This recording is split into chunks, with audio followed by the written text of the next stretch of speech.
महाराष्ट्र राज्याचे विद्यमान उपमुख्यमंत्री, महाराष्ट्र राज्याच्या राजकीय क्षितिजावरती तळपणारी राजकीय तलवार, महाराष्ट्राचे दादा, राजकारणातले दादा नामदार अजितदादा पवार यांना प्रथमतः आपल्या सगळ्यांच्या वतीनं भावपूर्ण आदरांजली वाहतो.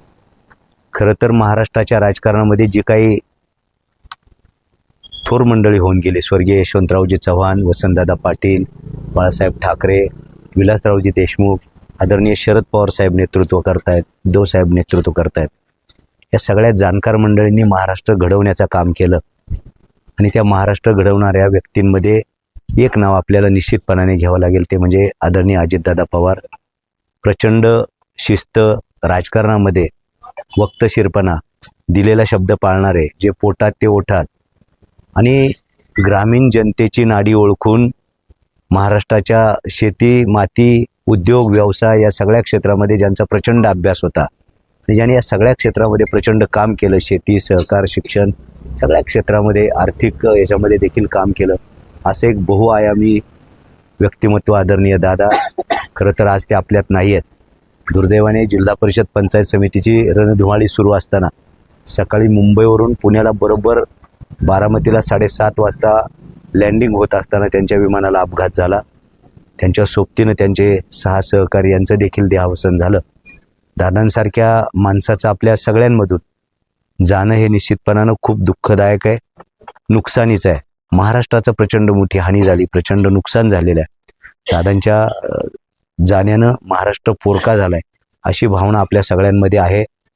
विरोधी पक्षातल्या माणसाला देखील त्याचे प्रश्न समजावून घेऊन त्याला न्याय द्यायचं काम, त्याला उत्तर देण्याचं काम आदरणीय नामदार अजितदादा पवार यांनी केलेलं आहे. मला एक प्रसंग आठवतो. 2-2.5 महिन्यापूर्वी मी स्वतः आणि आदरणीय शरददादा सोनवणे आमदार दादांना भेटण्यासाठी सह्याद्री अतिथीगृहावर गेलो होतो. आम्हाला सकाळची वेळ दिली होती 8ची. आम्ही तिथे 8ला 5 कमी असताना पोहोचलो आणि आदरणीय दादा बरोबर 8ला 2 मिनिट कमी असताना बरोबर सह्याद्री अतिथीगृहावर पोहोचले. खरं तर इतका वक्तशीरपणा राजकारणात पाळणारा एकमेव द्वितीय नेता म्हणजे आदरणीय दादा आहे. दादांच्या जाण्यानं सगळ्या महाराष्ट्राचं खूप मोठं नुकसान झाले. महाराष्ट्रातल्या सगळ्या जनतेचं खूप मोठं नुकसान झाले. दादांच्या जाण्यानं जे दुःख झाले त्या दुःखात माझा खंडागळे परिवार, निलक परिवार, समस्त ग्रामस्थ मांजरवाडी, शिवसेना जुन्नर तालुका, कृषी उत्पन्न बाजार समिती जुन्नर, बोरी कांदेगळे गटातील सर्व नागरिकांच्या वतीनं, विशेषत्वानं आदरणीय आमचे सगळे सहकारी या ठिकाणी उपस्थित आहेत, सगळ्यांच्या वतीनं दादांच्या प्रती विनम्र आदरांजली व्यक्त करतो. ओम शांती, जय गुरुदेव.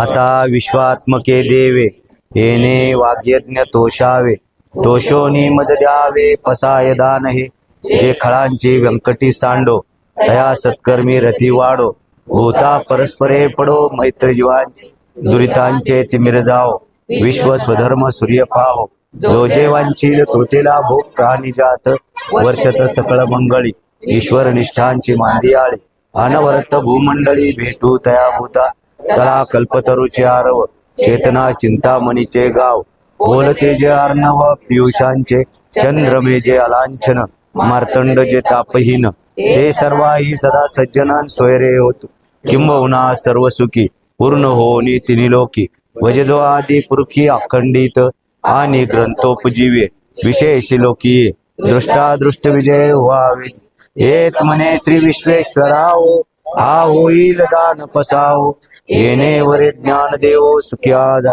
येणे वरे ज्ञान देवो सुख्या, येणे वरे ज्ञान देवो सुख्या झाला. हरिओम शांती शांती शांती.